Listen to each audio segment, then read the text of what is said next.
మార్పు చెందక మార్పు చెందడానికి అవకాశము లేక ఉండేటటువంటి వస్తువు ఏదుందో దాని పేరే ఆత్మ. ఆ ఆత్మకి పర్యాయ పదమే సాయి. ఎందుకో తెలుసా అండి? మీరు సాయి అన్న ధ్వని ఒక చోట వినపడుతుంది. అక్షరాలుగా రాసేటప్పుడు శాసాల్లో సా అన్నది ప్రయోగించకుండా షాయి అన్న శబ్దాన్ని ఎక్కడ వాడారు మీరు జ్ఞాపకం తెచ్చుకోండి.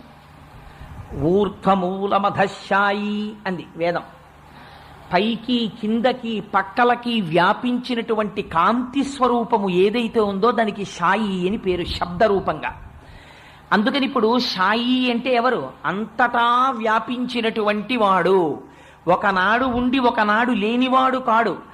ఎప్పుడూ కాలమునకు దేశమునకు లొంగనివాడై సర్వకాలముల యందు సర్వత్ర వ్యాపించిన వాడెవడున్నారో వారికి షాయి అని పేరు. మీరు మరొక రకంగా